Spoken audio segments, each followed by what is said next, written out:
one morning, my mom wakes me up and says, hey, ab school nahi ja sakte, war hui hai. And मेरा जो पहला reaction था वो excitement का था. I was like, yes. When the reality sinks in, you look at the worry on your parents' face, आपको पता चलता है कि क्या हो रहा है. Like, you know, currency invalid हो गई है, security had lapsed in the country, और वो टाइम में cell phone नहीं थे, internet नहीं था. I mean, it was so uncertain. You weren't sure you're going to live or die. Shootings, lootings वगैरह. लेकिन immediately people came together to come up with solutions. मैं food supplies organize करता हूँ. किसी ने कहा कि मैं building को guard करता हूँ. Word of mouth spread, and it coordinated with embassies and governments and evacuated people to safety. So उस पे picture भी बनी थी अक्षय कुमार की airlift. They did very good justice to the movie. They didn't cover the refugee camp experience, but more or less that's precisely what happened. Mm-hmm. And I lived that experience. And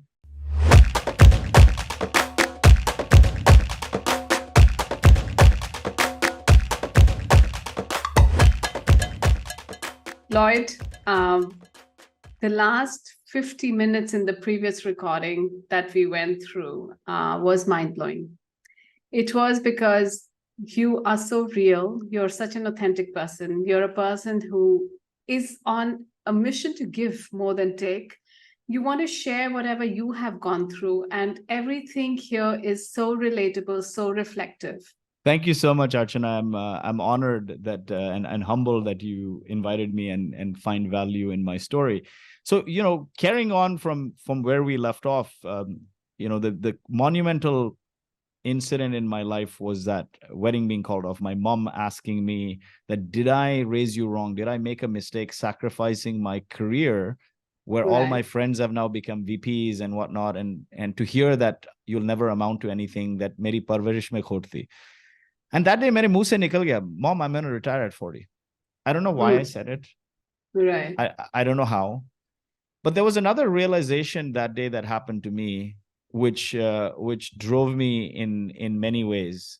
And that is, don't let rejection rule you. Let it fuel you. Don't let rejection rule you. Let it fuel. A lot of people let rejection rule them, and they make it miserable for everyone else, right? Don't be a Kabir Singh, basically. Right? Don't let rejection rule you. Let it fuel you. And, you know, the reality of that wedding being called off in Mangalore ended very quickly, in the sense we moved back to the US. Now, when you moved back to the US, that whole pot boiler of a shadi ka environment and rishtedar, ye kare, wo kare, it all ended. And then my wife was like, listen, we obviously back together now. In the US, you can't do all this. And so we ended up getting married 9 months later. Now, my wife didn't want to plan another wedding. Usne badi umeed karke pura planning kiya tha shadi ka, and she's like, I don't want to plan it. So I told her, I'm gonna give you your dream wedding. So 9 months later, we got married. We got married on August 15th, okay, in 2009. And I planned the wedding literally end to end. My wife was now last year medical school, so she was already busy. And I planned the wedding end to end, like everything. We had 2 bars. And you know, they say necessity is the mother of all jugards. As a function of working in startups and cold calling, I learned to negotiate. My dad was in the hotel industry. We actually, not only was it a lavish wedding with like 2 bars and dancers and everything, the wedding actually ended up becoming profitable. Profitable? What's that? And was it in India again or not? No. It was in Toronto this time, near my parents, where my parents lived. But it was profitable in the sense the gifts we got in money exceeded what we paid for the wedding. People were so happy to say, oh my goodness, this wedding is happening now. And let me give this guy the money, because you never know when he goes bankrupt again. So maybe this is something that, you know. And it's not like people went overboard with the gifts. What I was trying to convey is I negotiated with all the vendors so well.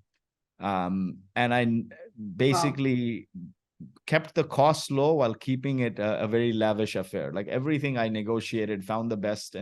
And so now at my wedding, I'm the event orchestrator. But that day I told my wife one thing. I told her, listen, I'm going to retire at 40. Then I went on this journey, right? Alex calls me, he said, we'll do the startup. We did a couple things, they failed.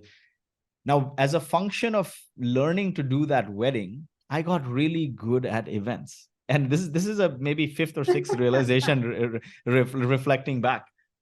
Because when we started Boast, we started cold calling people.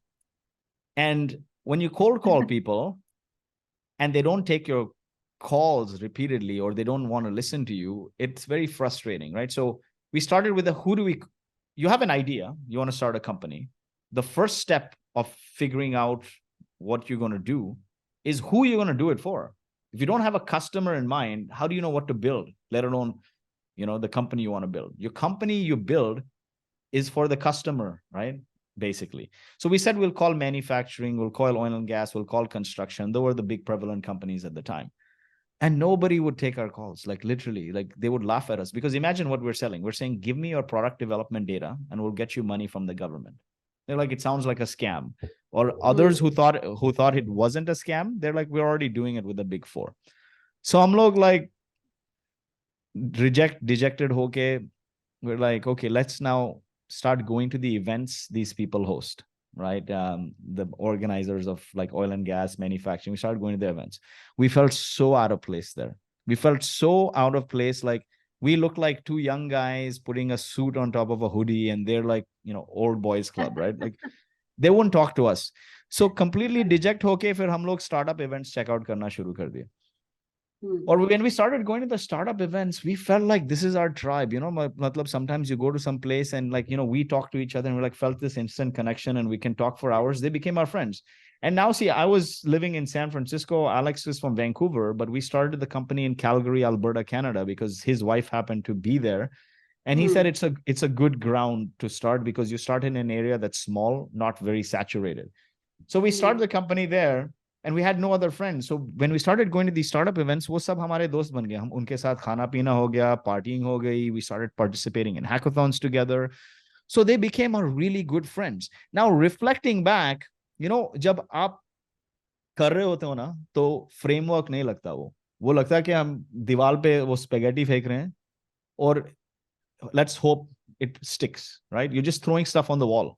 जब success मिल जाती है तो वो profound framework बन जाता है, camper बन जाता है, ये वो. बट जब आप इन द थिक होते हो तो वो फ्रेमवर्क नहीं लगता. वो actually is like dude that वो जुगाड़ लगता है. वो आप होप करते हो कि कुछ ना कुछ तो चल जाए. तो आफ्टर वो हताश होके वो मैन्युफैक्चरिंग ऑयल एंड गैस वगैरह इवेंट्स पे भी कोई बात नहीं कर रहा हमसे, कोल्ड कॉल भी नहीं रह रहा, तो वो हताश होके हम लोग स्टार्टअप इवेंट्स में चले गए. So that became our tribe, वो friend circle बन गई. But now reflecting back, I realize if you ever want to start a company and you first have to figure out who you want to sell to, who is going to be your ideal customer. How do you pick that? Number one, do you love this customer? Do you have joy? Do you have a passion for this market? Because if you don't, building a business is a long journey. Right? It's a labor of love. It's a marathon of the heart and mind and soul. Right. If you hate your customers, you will eventually burn out. So I tell people, do things that bring you joy, in the sense you must like that customer. You must like spending time with that customer, because for the first several years, and even when you eventually scale out of being this hands-on founder, your job is what? Talking to customers, right? You're like spending time with the biggest customers. Yes. If you hate them, you will not be able to sustain. And if it's a chore, how will you do it? So figure out a market that you actually like and you have a passion for. When passion meets profession, you become Michael Jackson. So remember that, right? Wow. When passion meets profession, you become Michael Jackson. So you must love that market or have the passion for it to sustain. Two is it can be a small market. So in 2012, when we started, the startup market was a very small thing. And all our competitors would laugh at us saying, oh, you're going after the startups, वो कभी पैसे नहीं देंगे और आप लोग 6 महीने में ठप हो जाओगे. तो मैं कहता था उनको कि आपके कस्टमर्स हमारे साथ काम नहीं करना चाहते हैं और आप हमारे जैसे लोगों को सर्विस नहीं करना चाहते. तो we're only left to look after our own. The bet played out was that the startup market exploded. So the second thing you need to have a view on is you need to have a contrarian view. If the world believes in one thing, make sure you have a different view. So you're against the grain and just hope that it is right. Like research that it is right? because I was in Silicon Valley, I knew a lot of investments are going in startups. I knew it was going to play out. We knew that the market's going to explode. No matter what anyone says locally, it would come one day. And that bet played out. It was a start with a small niche. When you start with a small niche, what happens is you can find white spaces because people are not servicing them. So you can find needs and pains more easily versus going after a fully saturated market that everyone is. Now in 2023, all these law firms, accounting firms and whatnot, they're creating startup programs. I'm like, back then you weren't. So small niche that's growing, you have a passion for the market. 3 is propensity to pay, because if they don't pay you ever, then you'll never build a business. And then the fourth one is ease of access. So passion, market size, propensity to pay, ease of access. When you're starting to figure out who should I even target. And, manufacturing, oil and gas, they were all big markets, but they weren't large growing markets, right? In a way, you can say they're shrinking markets or staying flat. But more importantly, we didn't have the ease of access. So we were forced to go after the startup market. Now, we spent so much time with them, Archana, that they became our friends. We basically understood where they eat, breathe, drink, sleep. We understood their pains, their problems. We understood their goals, and we understood their aspirations. So understanding your customer is crucial to building a company because you know what to build. And a lot of people, they stop at problems. Like, what is your problem? What is your goal? Problems and goals are very short-term. Figure out their aspirations. Like, what are their long-term aspirations? Because aspirations will give you your forever in the company, right? And what stands in their way. That was the number 2. Understand your customer really well. Understand not only their problems and goals, but understand their aspirations and what stands in the way. Now, that gave us our value statement. That gave us our vision, our mission, our purpose. So it's important to write this down. What is your purpose? Meaning, what is the forever?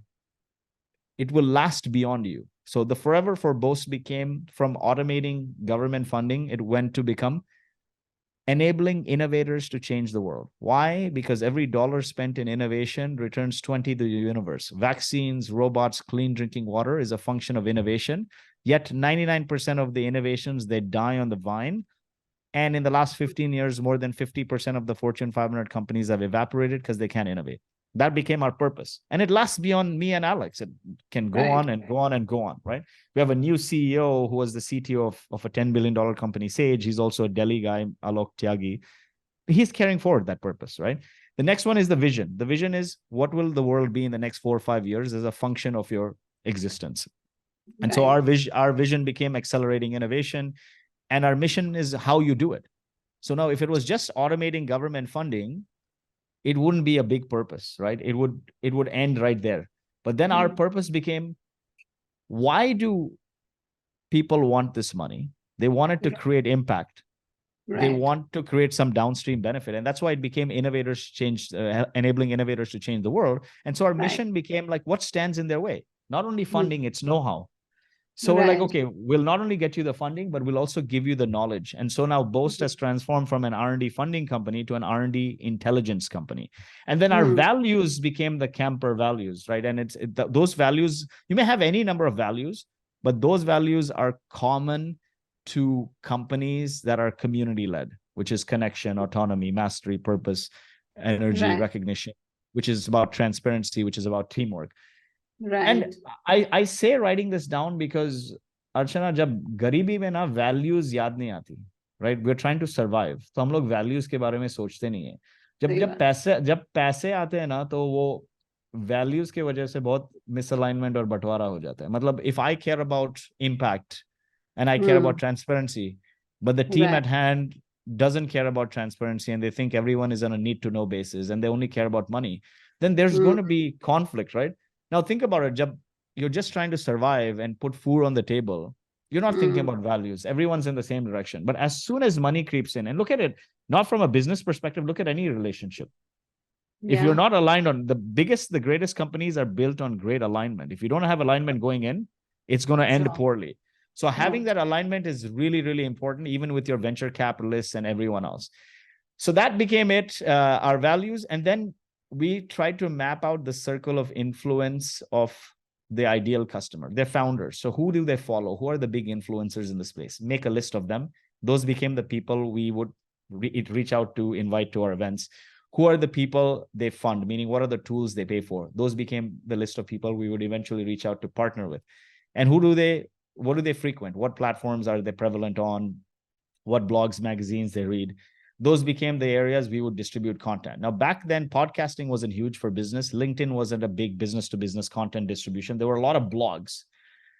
And we found two white spaces. Number one, we said, if we blog on our site, the SEO is going to take forever. But there's two things that are happening here in this ecosystem. One is all the events we went to, startup events, while it's good to meet startup founders, they're bringing these big name CEOs to speak at the event because the events are run by event organizers, not founders themselves. And जिसने अपना काम छोड़ के रखा हुआ है कि मैं स्टार्टअप करूंगा, उसको इंस्पिरेशन की जरूरत तो है नहीं. उनको जरिए की जरूरत है, right? How do I do it? How do I get my first 10 customers? मैंने पहला एंजल इन्वेस्टमेंट कैसे लेना है? मैंने पहला प्रोडक्ट लॉन्च कैसा करना है? और ये लोग जो टॉक्स लाते थे वो सब हाई लेवल इंस्पिरेशनल था. Like, I'm like, that's not helpful to me. So that was one. And the second, जो local media थी वो स्टार्टअप्स को कोई लव ही नहीं दे रही थी, उनको कवर ही नहीं कर रही थी. So I'm like, okay, we found two white spaces. Now, remember I said how I planned my whole wedding, so I got good at events. I knew at least how to organize an event. And जो manufacturing, oil and gas, वो सब cold calling के सब पैंतरे मेरे fail हो रहे थे. So I'm like, this feels like our tribe. We've been going to the events. We found two white spaces. Nobody covers them, and all the events are very high level. So now this is like, I think my 6th or 7th realization reflecting back is, if you want to be the cool kid. Much like college, who are the coolest kids? The cool kids are the ones that host the cool parties. If you want to be a cool kid, be the kid that hosts the cool parties. That's it, right? Rather than going to other people's events, host your own events. So I told Alex, chalo, hum log will host our own events. And nice. I knew how to do an event because I knew the wedding. Once you plan a desi wedding, like you can host anything, any number of things, right? So I knew the whole experience and everything. And I'm like, chalo, let's do an event. We had a co-working space we were working out of. I asked them to give us space for like 10 people. We'll do a pizza meetup. And I emailed all the startup founders and saying, hey, I am bringing X speaker to speak on Y topic of how they got first 10 customers or 20 customers and raise their first 100,000 angel investment. So, when you're trying to serve a customer, and if they're at 0 or 1, bring somebody who's at 5, not somebody who's at 50. If they're at 5, you can relate easier. And when I sent that email, I said, we only have 10 spots because, it was a small meeting room there. And there's going to be free pizza. Pizza was, I think, like, free pizza to feed 10 people at the time was like $9.99 ka deal chal raha. 10 people showed up. The next event, we never stopped, right? We did more and more and more and more and more. And one day there were 200 people who came to the co-working space, and the co-working space chalane wala like तुमने पूरा सब seatings के aisles आपने hijack किए हुए हैं, बाहर से projector भी लेके आए. अभी ये आप लोग हमारे co-working space में free का conference ही चला रहे हो, तो ये तो नहीं होगा. अभी आपने करना है ये तो यहाँ से निकलना होगा. Now that eventually 200-person event, we said, okay, now if we want to get out of here, we got to do an event. It transformed into a conference that became eventually Traction. And today Traction has over 100,000 subscribers. Now, the thing with Traction is we could have called it the Boast community. We didn't call it the Boast community. We called it Traction. There's 3 kinds of communities you can build. A community of practice is about learning. You bring people together to learn about a specific field and get better. There's a community of product. You bring people to learn about your product, build on your product, become product evangelists. And then there's a community of play, where you bring people together to have fun, like your kitty club ho gaya, ya cricket club ho gaya, ya like, the Harley Davidson riding club.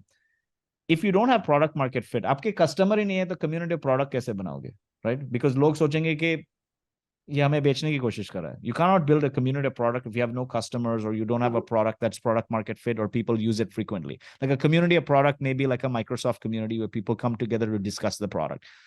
So we knew the aspirations of the founders. What do founders want? Traction. So we called it Traction. So it became a community of practice. And so when 200 people came, then we knew we had product market fit. People liked this kind of content. This was 2012. So it transformed into a conference. And now looking back, we've had the CEO of Uber come to our events. We've had Zoho's CEO, Sridhar Vembu, come to the events. We've had all the major B2B SaaS and non-B2B tech CEOs come to our events over time. And found a great partner, because the first event we did wasn't called Traction. It was called something else. And imagine this, you can never catch a break as a founder. We did, 2 companies failed. One was a chatbot, and then one was an AI sales assistant, which burned through a lot of cash. And then because we were doing events, we said we'll float an events company and do the first conference once they kicked out of the co-working space under that new events entity. The third co-founder ran away with $250,000 in profits, and that was the only money in that time we had seen. He ran away with it. He stole the lists and everything and announced another conference. So we had to sue him. वो lawyer के fees वगैरह भर के उसने ऐसे जो मैयत की फिरौती का चंदा देते हैं ना चिल्लर वैसे I got it over 4 or 5 months, and it was so difficult. And then good fortune would have it, through the community, we met another friend, Ray Walia, who runs Launch Academy, which is a nonprofit incubator. And we partnered with them and we started hosting Traction together. See, community is not about control. It's about autonomy. So if 2-3 people host a community event together, it's great because it gives both of us social proof. So now, we went from getting no customers to building social proof. Here's what happened. When people would come to the events, I would get the brand rub of the speaker we would bring, because the speaker was more influence. How did I figure out the speaker? By mapping out the 3 Fs. Who do they follow? Who do they fund? Who do they frequent? Right? So I started inviting these people, partnering with other service providers to host them. And as a function of being visible with them, with these people of slightly higher influence than me, we also became credible when we did it over cadence. And then we became profitable. So visibility, credibility, profitability followed. Now the second thing that ensued there was I reached out to the local newspaper and said, "Aap log startups ko cover nahi karte. Startups are going to drive all innovation and drive the economy forward. Give me a column, main cover kar leta hu." They're like, "This is not a priority." I didn't stop there. I went and reached out to some friends who had blogs, and I started writing, not writing my experience building startups because I had none. I'd only been a part of failures, and all those 3 venture-backed companies that I'd worked for, they all end up failing anyway. So I started covering other startups, and I drove so much traffic to that blog through friends that one of the blog posts had like a few hundred retweets. I went back to the editor and I said, "Listen, see the traffic this blog post is getting? I'll drive it to your blog as well. Just give me a column. I'll cover startups and it'll bring you a whole new audience." He's like, "Fine, I'll give you a blog post, not a column. I'll give you a blog post. Let's see how it does." Now I thought to myself, the gap here, and this realization only come from understanding your customers, right? So the gap here is no media is covering startups. Why don't I just call this column Startup of the Week? Now he gave me a blog post, not a column. But when you call something Startup of the Week, and it's on the local newspaper's blog, it comes off as an official recognition from a newspaper of authority. Yeah. And I did this one thing, and I have this bad habit, which unless you're doing something illegal, I think most entrepreneurs should pursue, is don't ask for permission, ask for forgiveness. Because permission पूछने में ना अरसा निकल जाता है हमारे system में, जो भी यूएस कैनेडियन सिस्टम है. अगर आप कोई इलीगल काम नहीं कर रहे, आप सोसाइटी को बेहतर कर रहे हो ना, तो परमिशन मत सीख करो, परमिशन मत पूछो, इजाजत मत पूछो, बस कर दो, माफी मांग लेना बाद में. So I called it Startup of the Week, and I covered an entrepreneur. So you can only imagine what happened when I called it Startup of the Week coming from a local newspaper. It went viral. He shared it with his family, his friends, everyone in the local community is like, "Oh, finally this messiah came out of nowhere and he's giving startups love." That post went so viral, I get a message from the editor 2 days later. I'm like, shit, what's going to happen? He's like, "Lloyd, if you commit to writing it every week, I will give you a print column." And wow. That was epic. You know what happened? All of a sudden now 2 random guys who nobody knew, who are automating this government funding program, who had zero credibility, went instantly in a couple months to having newspaper level credibility. That's number 1. Number 2, it would take me 2 years to build the SEO for a brand new site. I started getting a link back every week to the Boast website from the newspaper domain, which is the highest domain authority in the country. And this was a time where only people would read other blogs. The podcasting wasn't huge for business in any way. Right. The third thing was I put a form in there saying, if you want to be featured, apply here. So I started getting everyone's emails. So now it became a 1-2 combo, right? I'd get more emails than I can cover. I wrote that column for 3 years. And when I stopped, the column stopped as well. That spoke of the consistency. So I started getting droves and droves of people from all over now Canada applying, not just in that city. Those people I would invite to the meetups, right? So mera list बढ़ते गया, उनको मैं meetups को invite करते गया, and that was 1-2 combo. That gave us instant credibility. That gave us people we partnered with. That helped us build our relationships. We got our customers.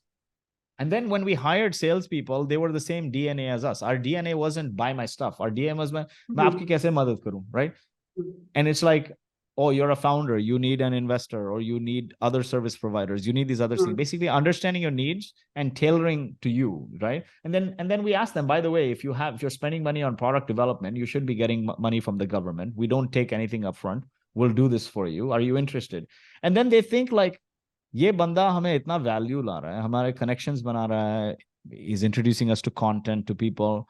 हम किसी और को सिर्फ पैसे क्यों ना दें? This is a relationship. This is not a transaction.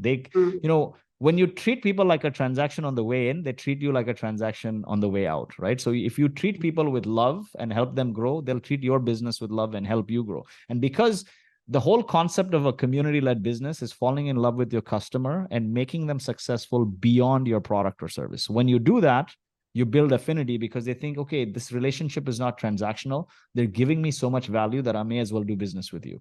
And of course, the initial days, the social proof of the speakers helped. And then we started adding more and more and more value and never stopped, kept doing it. And so that got us our customers, that built that traction community, built our database till about, I think, 30,000 people or so.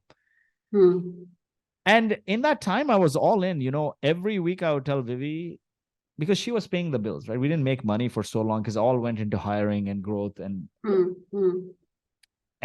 she was paying the bills. 2 startups failed, this events company. For the most, she paid the bills. And every time there would be a calamity, वो नोक joke तो होती रहती है, right? कि क्यों कर रहे हो ये सब, या कब पैसे आएंगे? So I'd be like, don't worry, I'm going to retire at 40. I'm going to retire at 40. I'm going to retire at 40. I'm telling you, मैंने mom और विवी को इतना बोला था, like I think मैंने हजारों बार बोला, हर हफ्ते में बोलते गया. I want to ask you, you believe in the power of manifestation? Yeah. You know what? I didn't believe in the power of manifestation. I didn't even know what it was, to be quite honest. Now I do. Looking back, I completely believe in the power of manifestation, because looking back, I realized you are what you repeatedly say and what you repeatedly do. If you think negative, you become negative. Just think positive, and I don't know, it just happens. Like, I don't know how to describe it, but this story will literally give you goosebumps. I went from a guy who was told that your son will amount to nothing, right? And life changed in such a way. I kept saying, I'll retire at 40, retire at 40, retire at 40 every week. And I don't know how, but my actions kept going in that direction because I kept saying it. And I never thought of it as manifestation. I never believed in it. So now COVID hits. And we're a company where most of our marketing is driven by events, either co-hosting events, hosting our own events, going to events. And we were planning this big traction conference, which is our annual gala with like 1,000+ people, speakers from all over, yada, yada. And now we have like over a 2-day conference, 60 speakers or so confirmed, and we have to cancel this in April. And I'm like, crap. August is our annual conference. We got to cancel it. I'm like, crap. This is going to be bad. Get super stressed out. And I'm like, I don't want to do a virtual summit. मुझे वो virtual, the conversation has to be so interesting that, we've gone on for now 2 hours for me to stick, right? So I'm like, I can't listen to somebody talk like 2 days of content. So I'm like, I can't do this. And then for wo time mein, everything was going online. So I'm like, what if it fails? Are you trying to do a virtual summit for 2 days with 60 speakers? And what if the tech fails? It's just too stressful. So मैंने फिर से एक तुक्का लगाया कि, which is funny, because all these actions tell you one thing, right? All these actions that work tell you one thing. Doing small things with consistency is better than doing one big thing, whether it was the Chandrayaan or us doing the events at Boast. So rather than doing a 2-day virtual summit where you spend 6 months saying, come to this event, come to this event, come to this event, my necessity was I couldn't organize a 2-day event. It was too stressful for me. I couldn't sit through that content. So I reached out to 60 speakers and I'm like, listen, would you be willing to come on a live 1-hour fireside chat? I'll ask you questions. The audience will ask you questions. It'll be on Zoom. We'll interact. They all said yes. I got like more than a year's worth of content. And very quickly, within a few weeks, it went from being 1 live a week to 2 lives a week. So live on Zoom twice a week. And then what happened was, rather than sending one message for 5-6 months to the same audience, every week our message started being different. Come to this session with this CEO and you'll learn XYZ. Come to this other session with another CEO and you'll learn how to maximize your valuation, or how you'll maximize to make your first hire, or how do you maximize to hire your first VP, like all these things. So the topics became different. So people weren't engaged. They weren't being blasted by the same message. Come to this one conference, come to this one conference. But it was small actions. Now, repeatedly, we did that event for 2 years. And I kid you not, we entered the pandemic with like 35,000 subscribers. We exited the pandemic with 100,000+ subscribers. Because what would happen was people were joining live, they would share with friends, speakers would share with friends, right? So the compound interest on doing small actions like 2 live webinars a week is you promoted more. Because every webinar you do is a different piece of content. That speaker also promotes it. The audience also brings their friends. And so that grew. And just, compound interest is everything when it comes to building success, right? Compound interest on small actions. Now, what's really interesting is the pandemic hit and I got twice as busy. And in the chase, I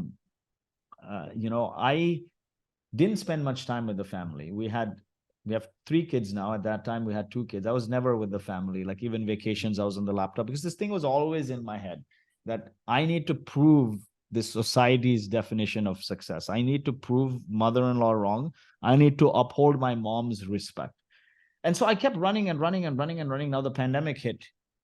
And I'm still saying this. And my wife is like, ye kya yaar? Abhi mazak to chodo. Like pandemic hai, July hai. And you're saying I'm going to retire at 40. 3 mahine mein you're going to turn 40. Ye kaise hoga? Like, and he's like, the least you can do is spend time with the family. She's like, you're never around. I'm like, things are busy. We're doing 2 live webinars a week. On top of that, I run product and partnerships, and like, I don't have the time. And she's like, listen, the kids are not going to remember anything other than the time you didn't spend with them. We at least keep the phones down during dinner. And like, she's like, you're 24/7. This is bad. And what happened then was very interesting. The pandemic had a brief opening to host events. So that was our DNA. We hosted an in-person event. Now, through, I said, this framework of fund, follow, frequent, right? People are fun. People that are your ICP fund are people that you partner with. We partnered with this one organization that they brought a growth equity, private equity VC. That firm, that investment firm, had such a good time at the event. They're like, who organized this? Because it was called Traction, not the Boast event. So it wasn't immediately obvious. And they called me and they're like, hey, would you like to join our venture partner network? You've done such a good event. It seems like you had access to great founders who are bootstrapped and, capital efficient. We'll give you carry in the front, meaning for every company you refer us that turns into an investment, we'll give you a percentage in the carry, in their upside.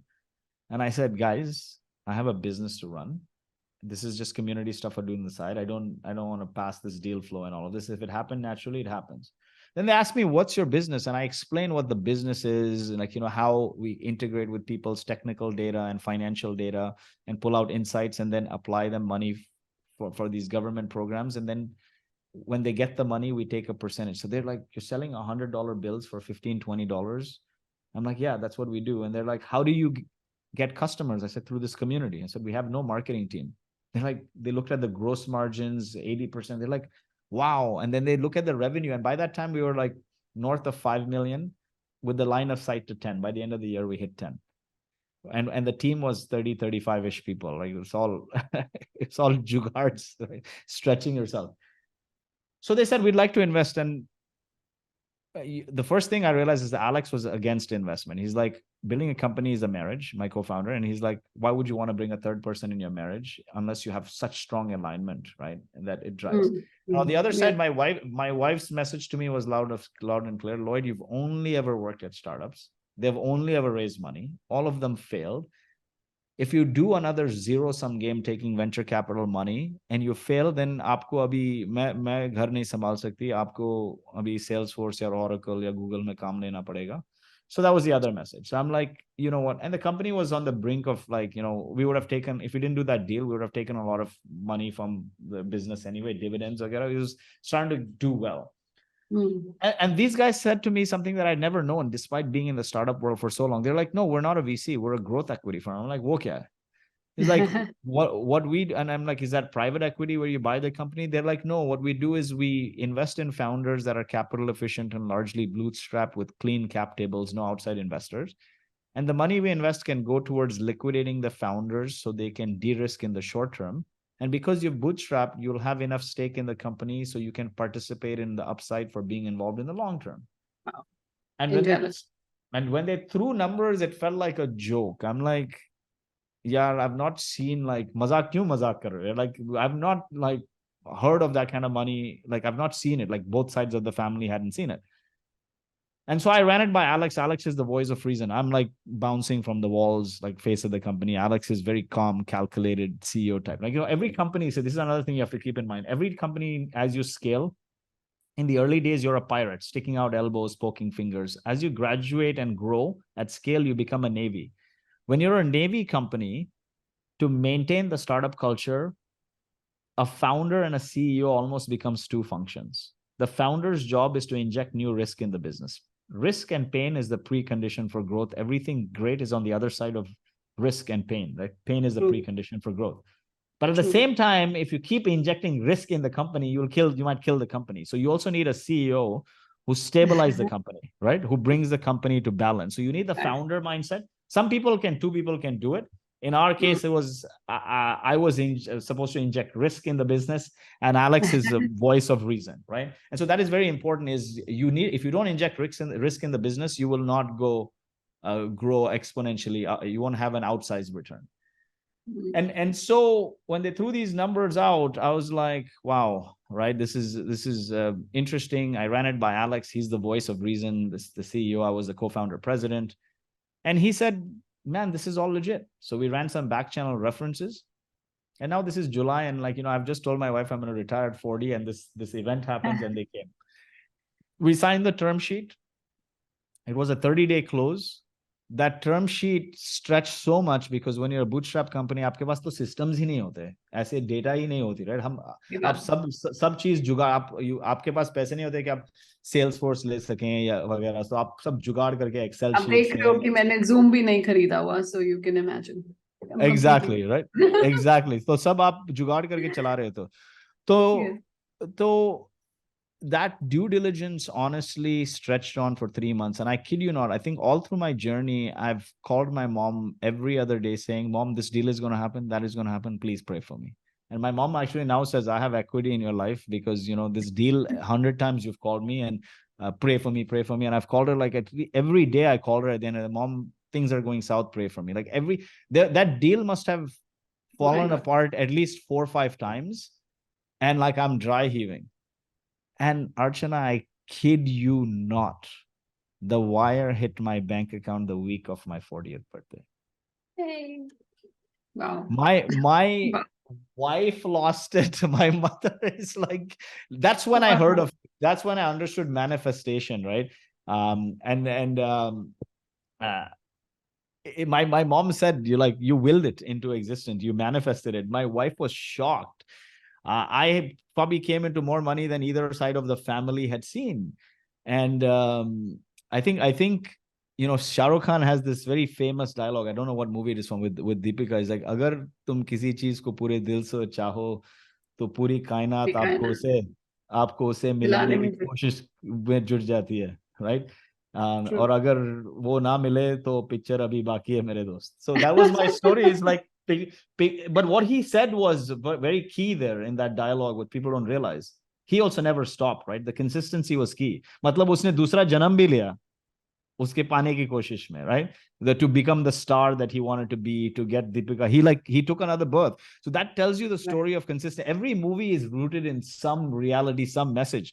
And that's like failure after failure. Even like somebody ran off with $250,000 in profits, and we just never stopped, because that's the drive. You never stop, right? And if you don't stop, even like the broken clock is right twice. If you keep flipping risk and luck are on different sides of the same coin, if you never stop, eventually someone up there is going to say, okay, you know what, le lo yaar, I'm tired of keeping it from you, right? And so when the wire hit my bank, I finally understood the power of manifestation. But what happened after that also changed me. All my life I chased society's definition of success to prove my mother as being right, to prove my mother-in-law wrong. And I neglected my wife and kids, to be honest. Like, I didn't spend any time with them. My wife would say, we care about dinners with your phones down, not the one vacation. And all through that year, I told, let the deal go through. I'll take everyone to Bora Bora. We'll book a vacation. We'll go to Bora Bora. We'll party. We'll take my parents, sister, everyone. We'll have fun. And she would say, nobody cares about your Bora Bora, okay? We care about like phones down with you. The kids don't remember the 2 weeks. They remember how much time you didn't spend with them every day. Nonetheless, this deal happened. We booked everyone to Bora Bora. 2 days before Bora Bora, I wake up, meri saans chal rahi hai. I cannot breathe. My oxygen level dropped. They had to rush me to the hospital. I had bilateral COVID pneumonia. The x-rays came out white. I was on oxygen. And now I'm sitting on oxygen here in the hospital, and this is Omicron time. My wife, being a doctor in that hospital, is not allowed to see me. People are coming with space suits, pen ke aate na andar. That time, yes. Yeah, that time. And they have set up a 24-hour Zoom. My chest is hurting. I can't breathe. Like, even coughing is painful. And they've set up a 24-hour Zoom. Now, this is before we went to Bora Bora, so my whole family is at home, and all I'm hearing in the background is people crying. So you become delirious. Your oxygen levels are down. You become delirious, right? And you feel like suicidal. The doctors through intercom are asking, how do you feel? Do you get suicidal thoughts? Like, it's all these things is psyching your brains. Wow. And I break down that day in the hospital, and I'm like, man, what good is any of this money? I haven't spent, if I go today, I've not spent any time with my family, with my kids, with nobody. And I realized, it's not only it's neither the destination nor the journey, but the companions. But it's not the money in your bank. It's the people who are around your tombstone at the end of the day that matter. I'm like, if I die here in the hospital, meri laash ke aage 5 log bhi nahi honge. Like, I'm spending it with strangers. I'm like, what have I done? So I promised myself I would change coming out from that incident, but what they say is old habits die hard. I changed for a couple of weeks, but I came back, and now the company is rapid hiring mode, gone from 30, 35 people. In 6 months, we went to 100 plus people. I came into the company, and obviously the investors are freaked out, right? They just liquidated one of the founders, or wo marne ke stage par hai ye idhar. So they're like, we gotta figure out his roles. Like, I was running product, I was running GTM, I was running partnerships, I was the face of the company virtually. So they started filling those roles. So I come back into the company, and it's chaos to me, right? I don't even know what I'm doing, what the role is anymore. There's all these execs who's filled in the shoes. August comes around, and I'm twice as busy trying to make sense of it all. And my daughter, who was 9 at the time, she comes to me and she says, Dad, you've gone in reverse. You've become worse. I said, what do you mean? She's like, after the hospital, you said you'll spend more time with us, but you've literally become worse. Now you're just 24/7 locked in this room, in this office. And she's like, everything you said was a lie. And I'm like, sweetie, listen, there's like 100 people we've hired, and we got to make them whole and do right with them. And so the company needs to be on the right direction, so people who put their faith in us have a good future. And she said, Dad, why don't you go and work for somebody who thinks like that, so I can have my dad back? Oh my God. And that shook me, obviously. Like, maybe her mom put her up to it, or I don't know what, but she spoke very eloquently, and she's a great kid. Then I still didn't learn. Obviously, I dusted it off. 2 weeks later, I go to Austin with my co-founder for an offsite, and my phone's always down. Offsite's finished. We're late into the night, having drinks, whatever, like, discussing the business. I pick up the phone और 20 miss call है अभी 20-21 miss call है मेरी wife की best friend से तो मैंने call किया और she is like you asshole तू इतना कमीना है कि तू हमेशा ऐसा ही करता है मैं क्या हुआ क्या एंड शी इज लाइक तेरी बीवी लेबर में है और वो हॉस्पिटल में है तेरे तीसरे बच्चे को डिलीवर करने और तू किधर है तू कहाँ है and this had happened twice before also so for the third kid now and I'm like अभी तो फ्लाइट मिलने वाला है so अगली फ्लाइट में मैंने सुबह को ली from Austin to San Francisco I go to San Francisco and I think within an hour or two of me reaching there the third kid was born and you see you don't learn old habits die very hard and this is a very important lesson for also us Indian men is to focus on the things that truly matter right it's not the money in your bank it's the people around you. Then I storm into a board meeting a few weeks later, huffing and puffing, saying, you got to fire all these execs, right? They've brought in a CTO from a $10 billion company, a CMO from a multi-billion, सब billion में छाप रहे हैं और मैं उनको बोल रहा हूँ fire कर दो इन लोगों को because I was a pirate, right? I was a pirate. See, there's this statement by Osho, all of our worries are nothing but attachment. Sure. That's the truth, right? Like we get attached. I was so attached to the business. I had no balance in life chasing this society's definition of success, which, I will amount to nothing. My mom's like, did I not raise you right? Was it futile to give up my career? But nonetheless, a lot of us work under this society's pressure that I chased and I neglected everything. So I had no balance in life. And so the company was my identity, which I was so attached to that I didn't want to give it up. And when these people took over, I was frictioning with them. And I walked in the board meeting saying, fire them. And then like, what? You do everything like you were doing before. And then something happens. It doesn't make sense. They're like, listen, tu kafi stress mein hai. Tu paternity leave le le. Tu bas relax, paternity leave le le 6 महीने के लिए फिर बाद में हम लोग figure out करते हैं. तो जब किसी फाउंडर को बोलते हो आप paternity leave ले लो और फिर बाद में हम figure out. Now, the good thing is me and my co-founders, what we did was we sold 52% of the company. We still owned about 40% and 10% we gave to employees. So we still had huge stake in the company. And to this date, we maintained 2 board seats. So we're very active. I didn't realize it was good for the company. I transitioned from a pirate mode to a Navy mode. It happened very quickly. But I took it very badly. That day I went home and I literally hugged my wife and I cried. I think मेरी 10-12 साल की जो भड़ास है वो निकल गई. I cried and I said, listen, I'm really sorry for every time you needed me and I wasn't there. And I put the company first. Today, the company doesn't need me and you're the only person standing. And then I went crazy because you see, all my life, slums, childhood summers were in the slums, my fondest memories. Then hanging out with my Lafadia friends in Kuwait, that was the community. Then Gulf War, Gulf War happened, that was the community. Then when I came to the US and got into sales and marketing, that HubSpot community where I learned everything about marketing became my community. Then when we built Boast for the last 10 years, it was a community-led business. All my time was around people. Even in the company, every year we would do an offsite, take people to Cabo, Hawaii, Costa Rica. When we had no money to pay ourselves, we were like, no, we got to take the people. We promised that we'll do an annual offsite. So I felt I lost my tribe and I felt lost. And what's really interesting is, as I was researching this book, I realized something very interesting is loneliness is the #1 killer in America. Oh. There are this concept of blue zones, 5 places in the world where people functionally is very important, live to be 100. Just longevity is not important. If you're not functional, living long till 100 is not important. And these people in these 5 places, one of them being in Japan, live functionally till 100. And there are 9 traits of those societies.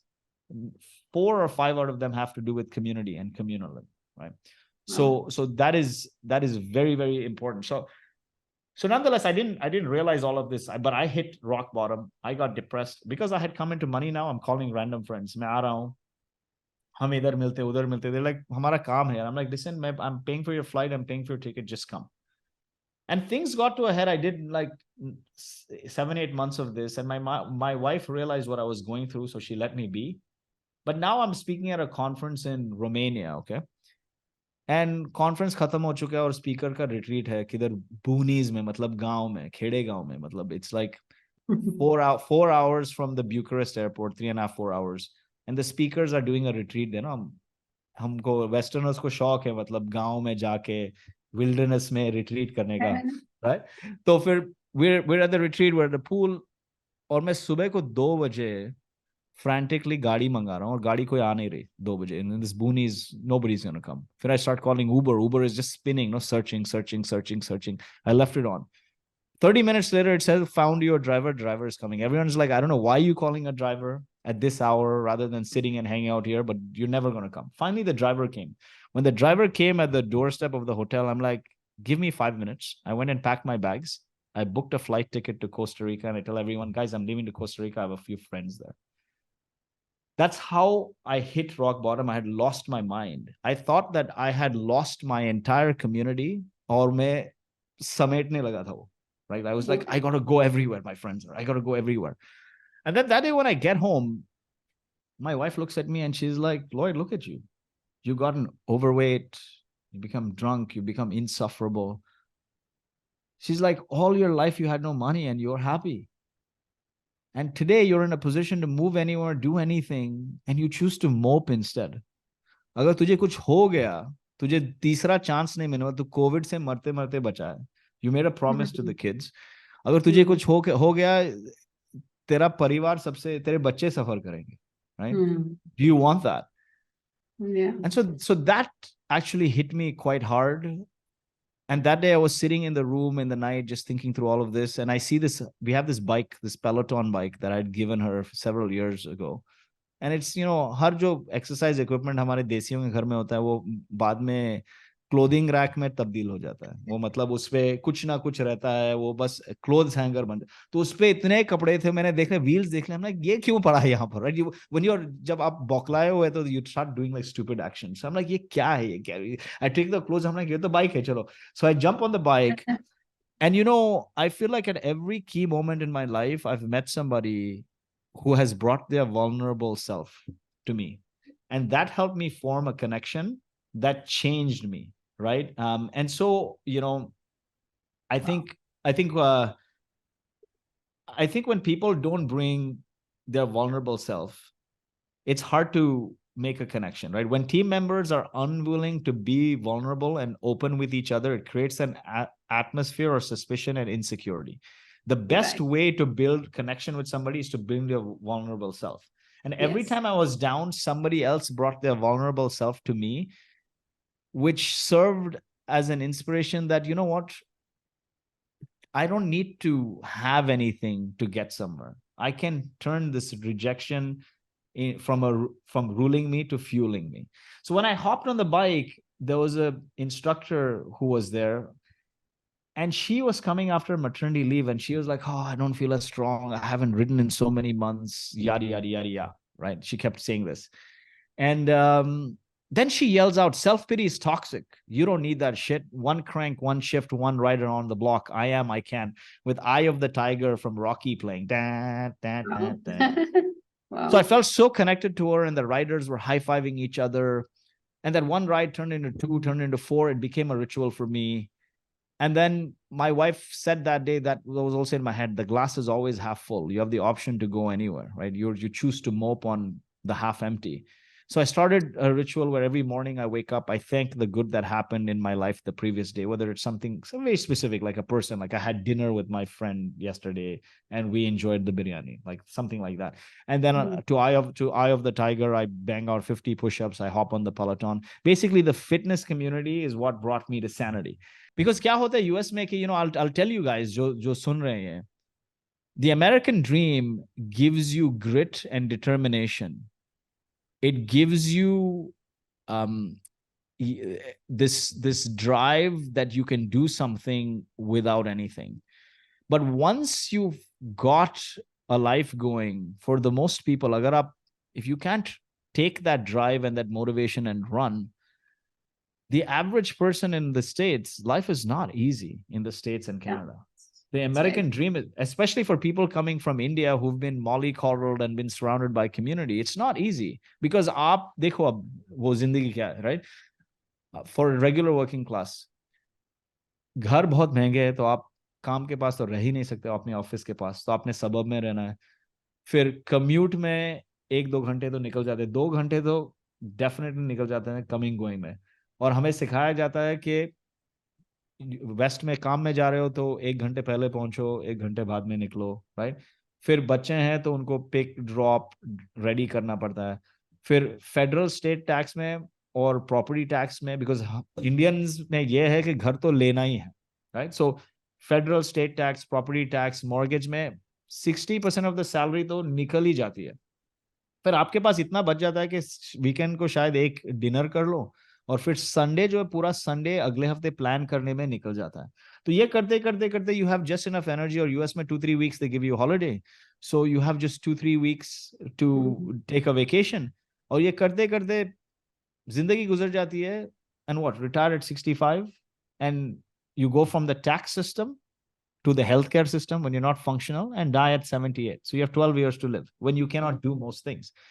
Yeah. And I think the world is going to change where you design the work, design the life you want to live, and you build your work around it, right?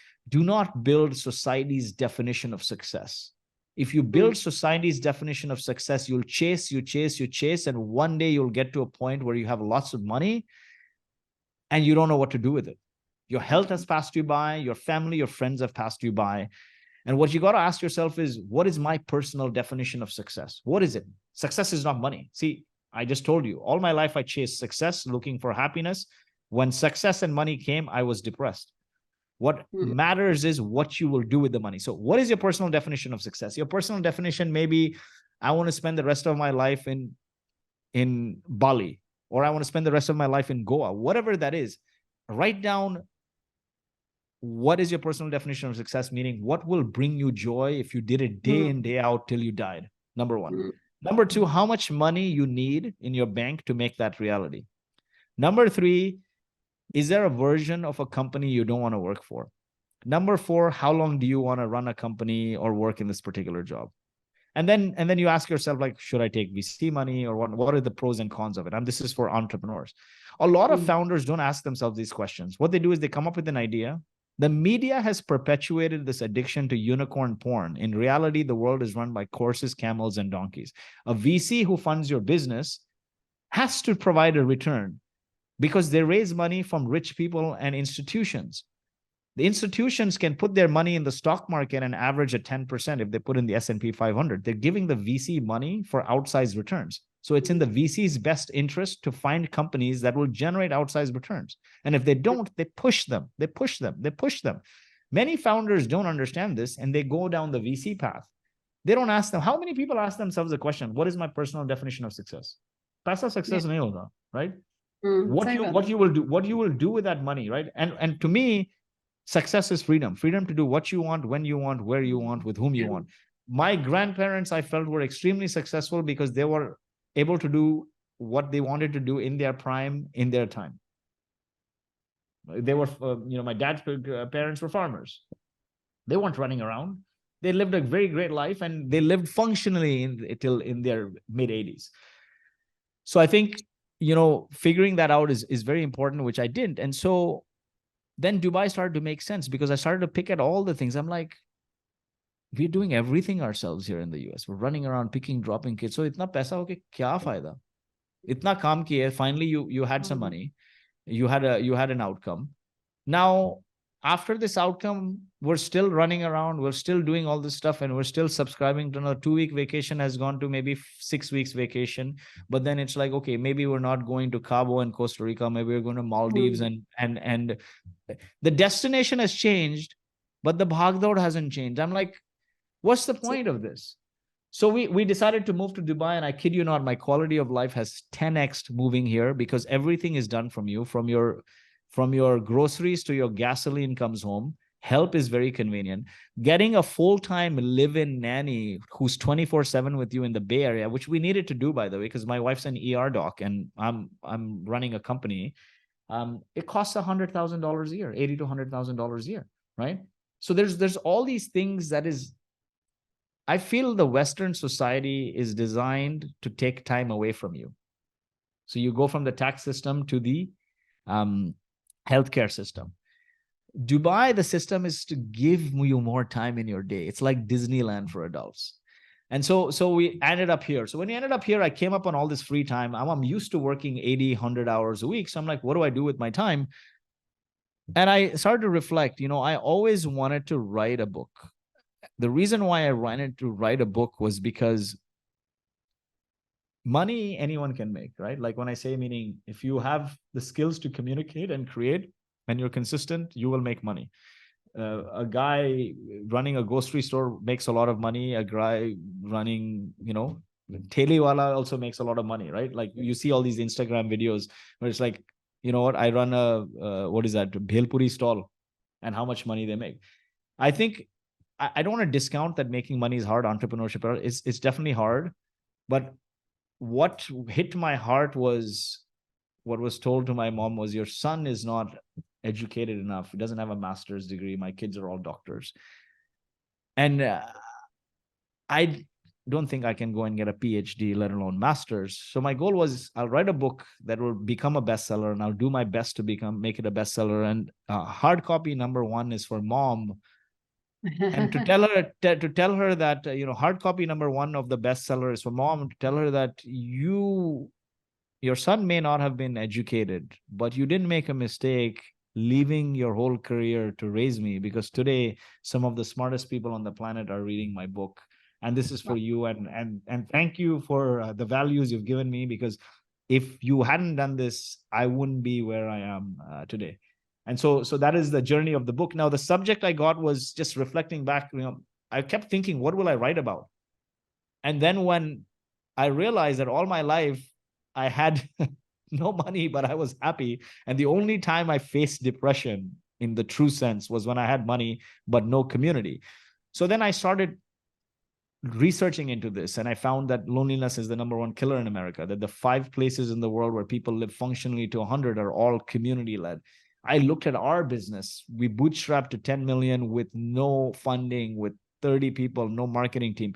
Then I started looking at the most enduring, iconic brands. I rewatched all our traction content, probably talked to 1,000 people. And I realized this, like, which is a true fact, right? Every obscure idea that eventually became a worldwide global phenomenon, from Christianity to CrossFit, went through these stages, the same stages: audience, community, movement, religion. People listen to you, you have an audience, you bring them together, it's a community. When the community comes together to create impact towards a greater purpose beyond your product or service, it becomes a movement. And when the movement has undying faith in its purpose through sustained rituals over time, it becomes a cult or a religion.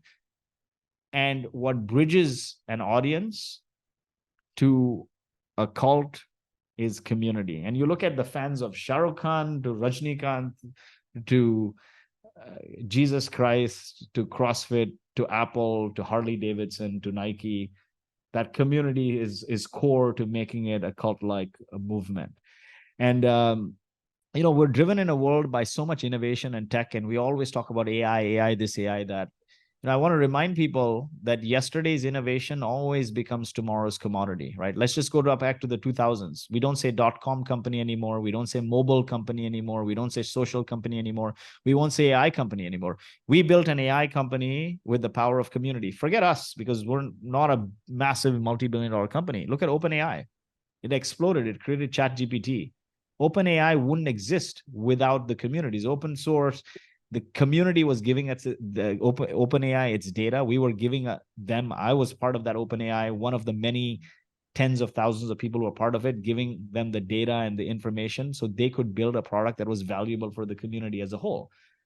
But forget the tech. We're talking about the tech boom. Let's go back to the 80s. What was the innovation back then? It was electronics. The Japanese manufacturers came and they commoditized electronics. Back then, Harley Davidson almost went bankrupt.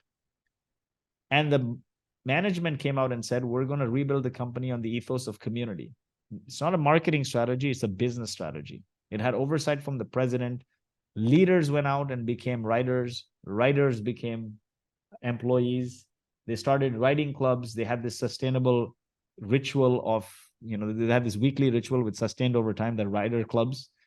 And over time, they created movements and rallies to donate to breast cancer and autism. They not only saved Harley Davidson, but they made Harley Davidson an iconic brand. When when I'm doing all these interviews, I wear the Harley in-person interviews, I wear the Harley leather jacket and biker boots, and people ask me right away, are you a Harley fan? And what I'm trying to convey is that yesterday's innovation is always tomorrow's commodity. But if you build a community, you will not become a commodity. Brands of yesterday were built on what they told the world about themselves, and brands of the future will be built on what the community says about them. So beautiful. I think the book warrants another episode, to be honest, because I don't think this is justice to, whatever has built this book with a lot of community in there. So I think we will do another podcast for that. It's so exciting. And I think you really go deeper into everything, which is the best part, because nobody takes out time to explain, to reflect, to bring out what your learnings are. So I can't be more grateful. I want to wrap up this episode with, of course, the most important question on this episode, which is, what's your second act?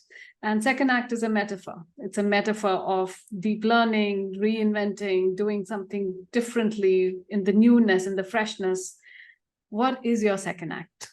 I think I've had multiple acts, and life and business is a marathon. It's not a sprint. And I think that is very, very important to realize. If you sprint in a marathon, you're going to die. And so it's a continuum, right? It's not an end in itself. It's not like, you make a movie and you move on. It's a continuum. And so everyone's life is multiple acts. And I think there's a key theme here that encapsulates my life from an emotional standpoint, is that don't let rejection rule you, let it fuel you. I've not talked about a few other things. I mean, wedding got called off, did fail businesses. When one business started to go well, we lost a child as well. Like, it was a very, very hard time in 2018. Every time there's an up, there's a down. And I feel it's the universe's way, it's God's way of keeping you grounded so it doesn't get to your head. Right. And we were expecting twins, we lose a child. And I think I've had many acts. And I think act one was, this engineer who graduated and wanted to just be with the one he loved, and he did everything possible. And act two was the journey of an entrepreneur trying to prove his mother-in-law wrong, build society's definition of success, prove to his wife that she didn't make a mistake, hold her respect, marrying the person she loved. And act three is that of an author, is I want to give my mom a bestseller, saying she didn't make a mistake. The money honestly never once made me feel like I did justice to her comment that, did I quit my job to take care of you? So this act three of an author is literally that. And I think through that journey, I've had many acts, right? Like going from unhealthy to fitness and all of that. So I think your life will have many acts, and it's not necessary that your next act will be bigger than the previous. So don't think that way. We often psych ourselves out, right? It's like we follow this whole movie syndrome. Like, we don't take a second act because we're worried that it will be not as victorious as the previous one. Sometimes it's better to come from down to up. But imagine you've had a hit movie, then you pontificate, right? Up, like, movie stars ko dekhte wo agli picture, they take a long time to make. Why do they do that? Because they pontificate. They don't want to do the next act and the next act. So don't do that, because your life is not a movie, it's reality. Don't pontificate on joy. Do things that bring you joy and keep doing it, right? Like, the key thing is, one, don't let rejection rule you, let it fuel you. And two, do things that bring you joy. That means surround yourself with companions that bring you joy, do the work that brings you joy. And if you do that and you are consistent, I think you'll find happiness, right? Happiness doesn't always mean it's the biggest, it's the best, it's the most money-making. Happiness literally means, can I do what I love to do without worrying about making ends meet? So I think take the plunge, and your next act doesn't have to be bigger than the other one. It just has to bring you joy. And don't dream and think and psych yourself out that, oh, what if it's not bigger than the, हम Indians ये हमेशा सोचते हैं लोग क्या कहेंगे. लोग क्या कहेंगे, लोगों का काम ही है कहना. आप focus on what brings you joy, not what society thinks you should be. So what if you make a flop movie? If it brought you joy and you enjoyed the experience and you brought you companions that you had great time with, do it. Wow.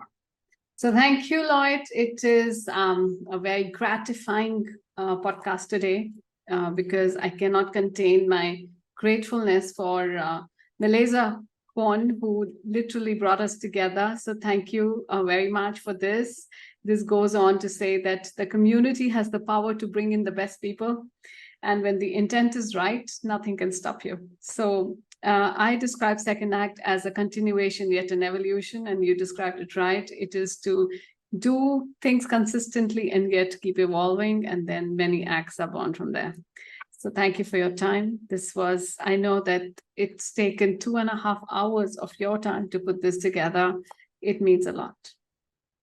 Exactly. And, probably the most important thing is, if you truly, truly, deeply want to make something happen, just don't stop.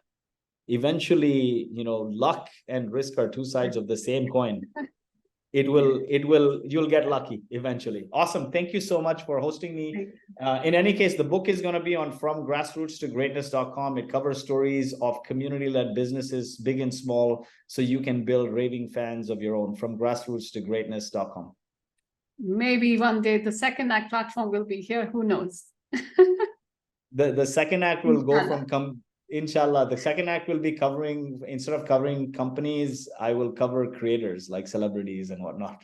Yeah, we'll do it. So true, so true. So thanks, Lloyd. Thank you again. So this is yet another incredible episode of Discover Your Second Act. I'm hoping that, as me, you are feeling very, very excited, enthusiastic, and learned about all the nuggets that came out.